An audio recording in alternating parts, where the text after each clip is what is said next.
गांव के पास हरे भरे खेतों में मैं मीरा अपने दोस्तों आरव और रोहन के साथ खेल रही थी। खेलते खेलते हम कब घने जंगल में पहुंच गए पता ही नहीं चला। तभी रोहन की नजर एक अंधेरी गुफा पर पड़ी। उसने उत्साह से कहा, चलो अंदर देखते हैं। मुझे थोड़ी झिझक हुई, लेकिन आरव ने हंसते हुए कहा, डरोगी तो नहीं, चलो। हम अंदर बढ़े और जैसे ही मैंने एक अजीब सा पत्थर छुआ, जमीन हिलने लगी। अचानक एक नीला चमकता हुआ पोर्टल खुला और हम उसकी ओर खींचने लगे। जब हमारी आंखें खुली तो हम हैरान रह गए। हम किसी जादुई दुनिया में थे।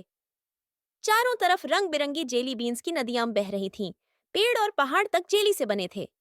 रोहन ने झट से कुछ जेली उठाकर खा ली और खुश होकर बोला, वाह, ये तो बहुत स्वादिष्ट है।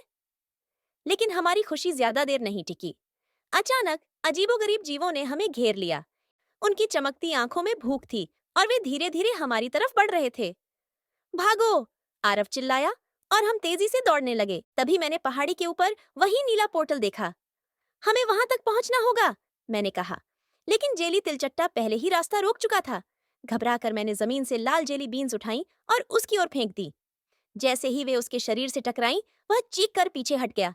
आरव और रोहन ने भी जल्दी जल्दी लाल जेली बीन्स उठाई और उन पर बरसाने लगे। जैसे ही राक्षस पीछे हटे, हमने पूरी ताकत लगाकर पहाड़ी चढ़ी और पोर्टल में छलांग लगा दी। एक तेज चमक हुई और जब हमने आंखें खोली तो हम फिर से उसी गुफा में थे। पोर्टल गायब हो चुका था और सब कुछ शांत था। रोहन हांफते हुए बोला, क्या ये सच में हुआ था? आरव ने हंसते हुए अपनी जेब से एक बैग निकाला जिसमें ढेर सारी जेली बीन्स भरी थीं। और ये सबूत भी साथ लाए हैं। हम तीनों ने एक दूसरे को देखा और जोर से हंस पड़े। शायद कोई हमारी बात पर यकीन न करे, लेकिन हम जानते थे कि हमने एक ऐसी दुनिया देखी थी जिसे हम कभी नहीं भूलेंगे। अगर आपको ये कहानी पसंद आई हो तो वीडियो को लाइक जरूर करें और अपने दोस्तों के साथ शेयर करें। ऐसी और मजेदार कहानियों के लिए हमारे चैनल को सब्सक्राइब करना न भूलें।